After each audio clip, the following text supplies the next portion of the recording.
All right, let's talk about the University of Michigan basketball team. Yesterday, they obliterated Minnesota. That's like the second game I got to actually sit down and watch. Team is pretty good. You know, they might not have that big old stars like Kentucky, but I'm going to talk about Hunter Dixon in another video. He seemed to be the absolute truth, but let's talk about it. Hit that subscribe button, bell icon button, share the video. And they only rank like, 10?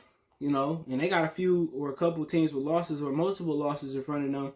And Juwan Howard is doing the damn thing. And imagine when he able to get all four, levels his recruiting classes in.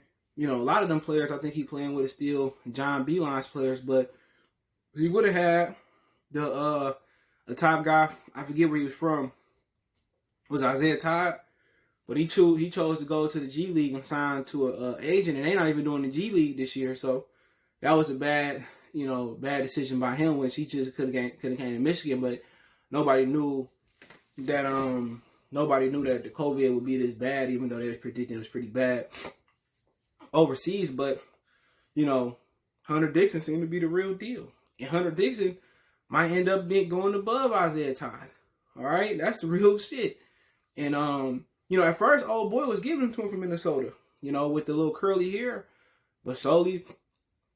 Hunter Dixon he got a good block game, can rebound, and Andy Katz, speaking high praises for him, but his block game is good. His posterior, he able to really bend, get that on you. He able to play defense, stay straight up, and they got Isaiah Livers. They got a lot of really good players.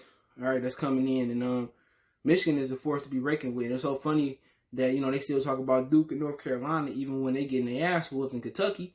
But Michigan can't get no shine, okay? And that's crazy to me because Michigan is a really, really good basketball team. When I seen last night, they just took number 16 Minnesota and they just did them dirty, which they're going to see them again next Saturday, in which people saying, well, they got to go beat Iowa. They got to go to Breslin Center and beat Michigan State. And that's all valid.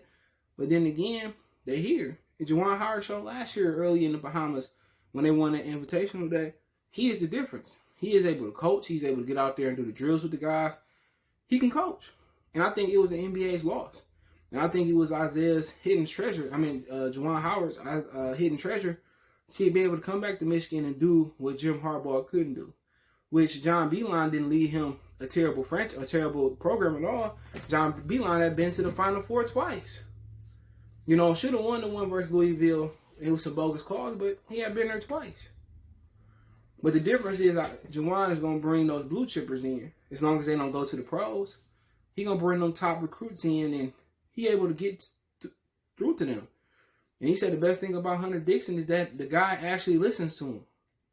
And when you listen to one of the greatest block technicians that nobody talk about, especially in college basketball, you're going to learn something. He can remind you of Juwan Howard. Just real, real technical, real fundamental, and, just bigger. 6'2".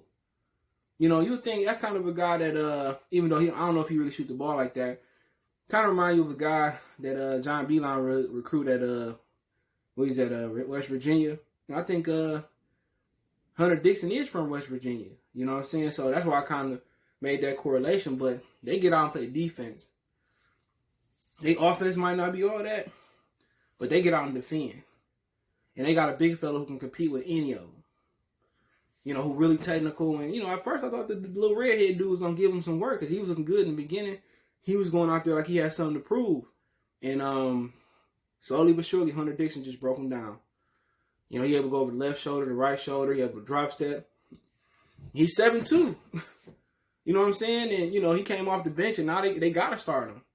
And the upperclassmen or guys that's playing in front of him, they got to concede that, that dude is pretty good.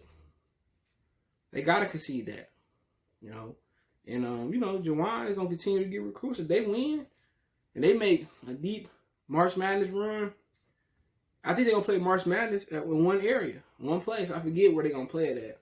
Indiana. They talking about playing it in one place, so all 62 teams in one state. So that should be real, real interesting. But, yeah, Michigan basketball seems like the real deal, and people still kind of having their reservations. Saying that they got to beat this team. But we'll see when they play Michigan State, if they play Iowa and all of that. But, hey, let me know what you guys think. Don't forget me on Facebook, Instagram, Twitter. You can reach out if you have a business question, inquiry, response, video request, All my social media links description. Fast way to reach me is Twitter, then Facebook, then Instagram. All those links there. You want to make a financial donation, Cash App, CJ Good 313. That's in the description. PayPal link description as well. Appreciate the love support. One time for the one time we go.